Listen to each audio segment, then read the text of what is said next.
Assalamualaikum warahmatullahi wabarakatuh. Perkenalkan, nama saya Nabila Salazma, NPM 18754024 dari Agribisnis Pangan. Jadi saya akan menjelaskan tentang perhitungan risiko produksi. Untuk respondennya sendiri yaitu kami satu kelompok berjumlah 5 orang.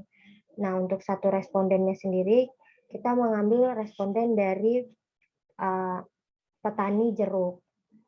Nah, untuk produksinya sendiri kita ambil 3 tahun, dan pada tahun pertama itu dua kali produksi, yaitu pertama dan kedua ini yang berjumlah 38 dan 40. Ini merupakan hasil dari produksi jeruk pada 5 responden yang berjumlah 30. Nah, selanjutnya yaitu total produksi. Total produksi ini didapatkan dari jumlah produksi dari ketiga tahun dan menghasilkan 233. Sama yang bawahnya juga seperti itu, langsung ditarik saja dan menghasilkan dari total produksi ton ini. Selanjutnya yaitu ini adalah luas lahan yang diketahui dari petani jeruk, yaitu 2 hektar, 1,5 hektar, 1 hektar, 1,5 dan juga 1 hektar. Nah, selanjutnya yaitu kita mengetahui produktivitas spinosium per periode. Jadi, untuk kita mengetahui jumlah produktivitas 2018 ini dengan cara rumusnya B5 dibagi dengan I5, yaitu dari produksi yang pertama ini dibagi dengan luas lahan, menghasilkan jumlah 19. Begitupun juga yang di bawahnya, dengan B6 dibagi dengan total produksi, dibagi dengan luas lahan, menghasilkan 17,3. Untuk produktivitas spinosium perhitungannya sama seperti itu. Jadi ini bisa langsung ditarik saja, rumusnya sama. Setelah kita mengetahui produktivitas spinosium, kita langsung ke average atau rata-rata. Untuk mengetahui rata-rata ini kita menggunakan rumus average dengan jumlah dari 2018, 2019, dan juga 2020 untuk mengetahui rata-ratanya, menghasilkan 19,36. Nah, selanjutnya yaitu kita menghitung standar deviasi. Untuk mengetahui standar deviasi, sama caranya hanya mengganti rumus awalan. Kalau untuk average, kita menggunakan rumus average. Kalau untuk standar deviasi, kita menggunakan STDF dengan kapital, dan langsung kita blok saja gitu. Nah, ini seperti ini, kita blok saja. Kita blok seperti ini. Lalu menghasilkan standar deviasinya. Setelah kita menghitung standar deviasi, kita langsung mencari batas bawah dan juga batas atasnya. Nah, untuk mengetahui batas bawah, kita menggunakan rumus K11, yaitu average dikurang dengan standar deviasi dibagi dengan 2. Untuk 2 sendiri merupakan ketentuan. Nah, menghasilkan 18,33 sekian ini. Setelah kita mengetahui batas bawah, kita langsung menghitung ke batas atas. Caranya sama seperti tadi, yaitu dengan K11 ditambah dengan K12, yaitu average ditambah dengan standar deviasi dibagi dengan 2 dengan ketentuan. Yang membedakan batas atas dengan batas bawah adalah untuk batas bawah kita menggunakan minus setelah average, tapi kalau untuk batas atas kita menggunakan tanda positif atau ditambah untuk mengetahui batas atas. Baik, setelah kita mengetahui batas atas dan batas bawah, kita langsung mengetahui kategorinya, yaitu kategori rendah, normal, ataupun tinggi. Nah, sebelum itu, untuk mengetahui kategori rendah dan normal tinggi ini, kita harus mengetahui untuk menghitung 10 ini. Bagaimana sih caranya? Dengan menggunakan rumus count IF.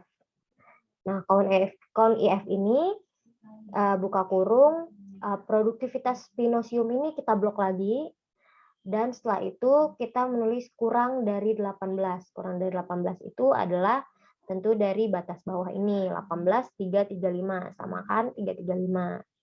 Kurang dari batas bawah ini, menghasilkan 10. Nah, setelah kita mengetahui yang rendah, kita langsung menghitung ke yang tinggi. Ke tinggi ini sama seperti itu. Kita menggunakan rumus kon IF. Kon IF dengan buka kurung langsung kita blok lagi. Ini kita blok.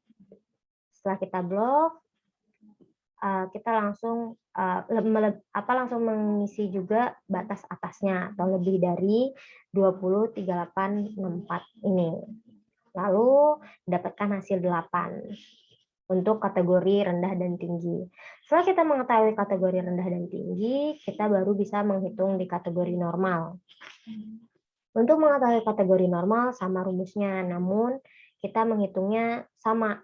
Menghitungnya tuh dari rendah dan tingginya gitu. Jadi Q12 dulu, yang rendahnya dulu ditambah dengan Q14. 30 merupakan jumlah dari respondennya, jumlah dari hasilnya.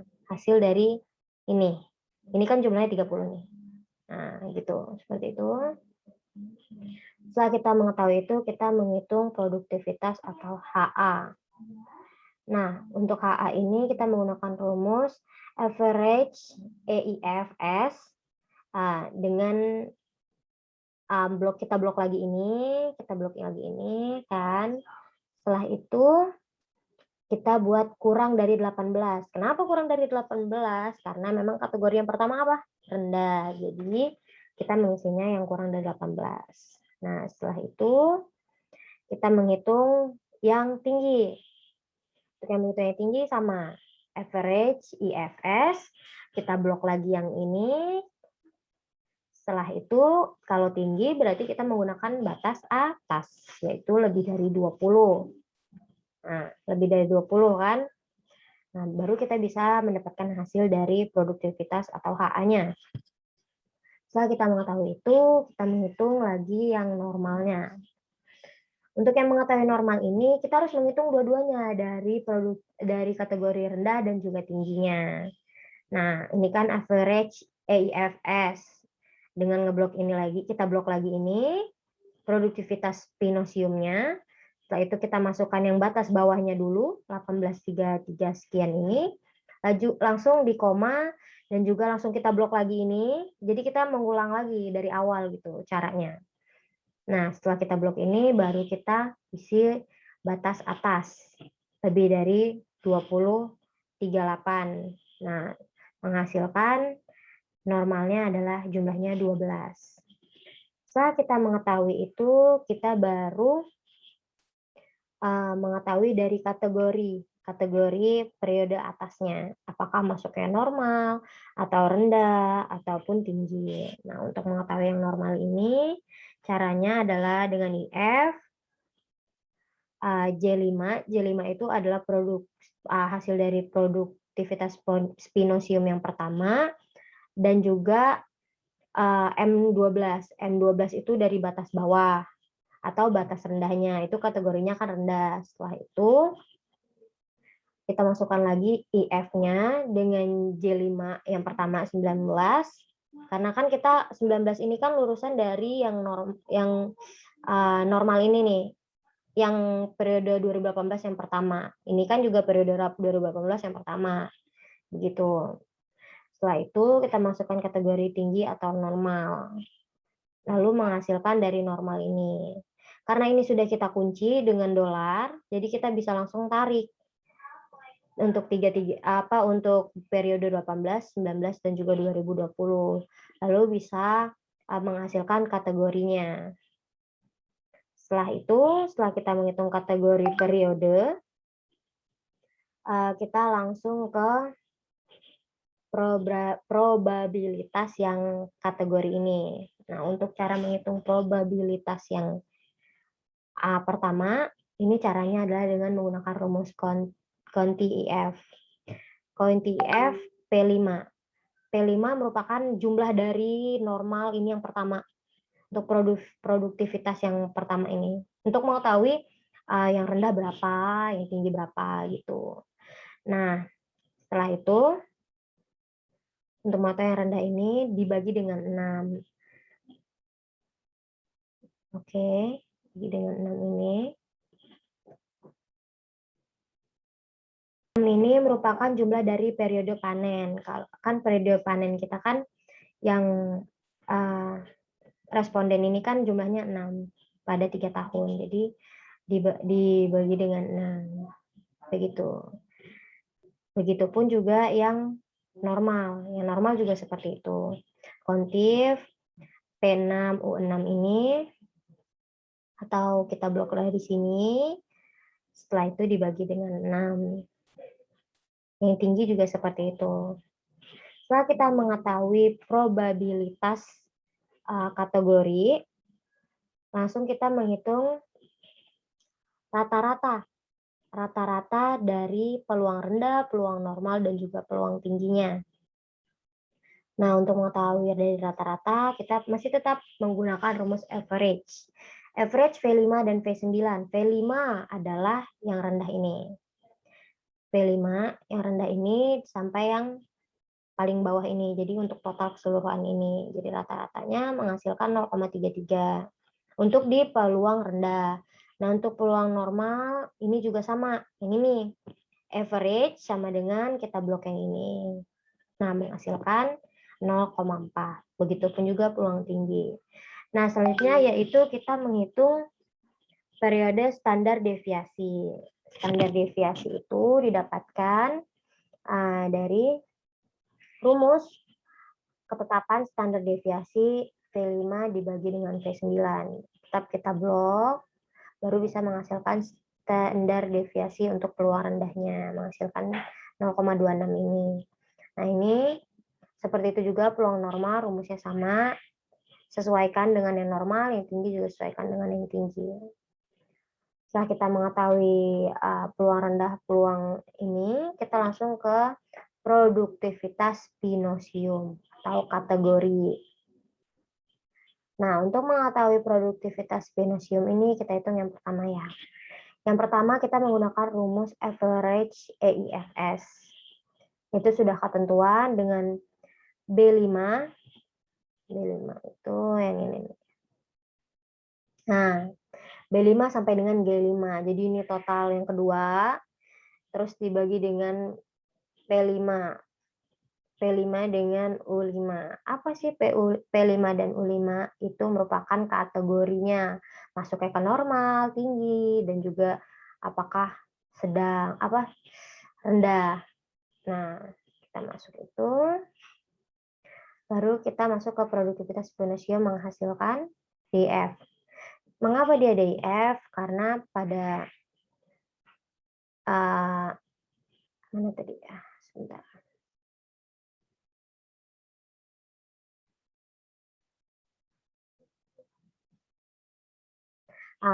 Pada produktivitas yang ini dia menghasilkan ada jumlah 0.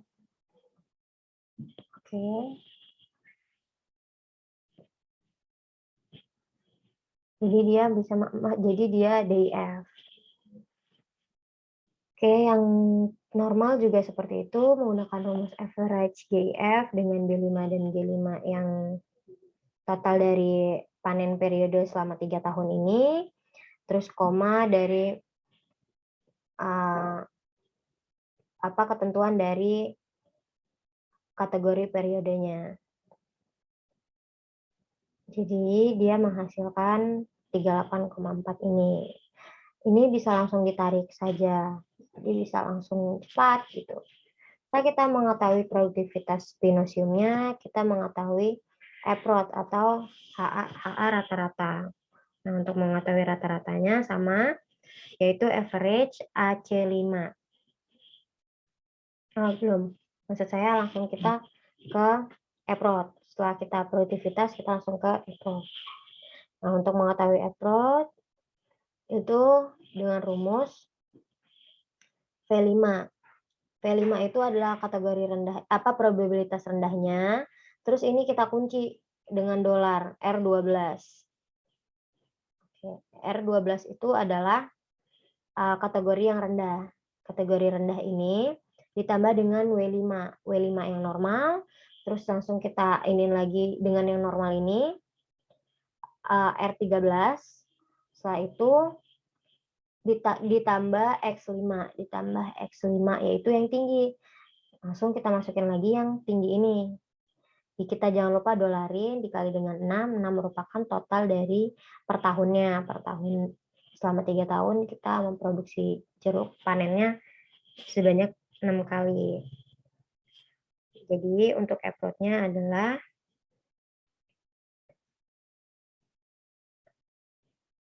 seperti ini. Nah, selanjutnya yaitu yang 107 juga sama seperti itu. Dengan V6 yang rendah ini, dengan rendah yang ini. Jadi langsung kita kunci ditambah dengan W6 dengan kategori normalnya R13 ditambah juga X6 0. Jadi untuk menghitung approach-nya seperti yang tadi dengan ketentuan dari N ini menghasilkan 107,944. Nah, setelah kita mengetahui approach ini, kita mengetahui approach HA atau approach rata-rata. Nah, mengetahui approach rata-rata ini dari AB5 dibagi 6. AB5 ini dari approach ini dibagi dengan total produksi kita dalam setahun yaitu 6. Menghasilkan 19,75. Nah, ini bisa langsung ditarik aja menghasilkan ini. Setelah kita mengetahui approach ini, kita mengetahui approach HA rata-rata yaitu 19,36,111 dengan cara average AC5 ini dengan jumlah ini semua. Setelah itu kita mengetahui standar deviasinya. Standar deviasinya 0,864 dengan rumus STDF dengan kita blok lagi ini. Kita blok ini. Gitu. Menghasilkan 0,86. Setelah kita mengetahui itu, kita langsung menghitung variabel. Itu dengan cara V5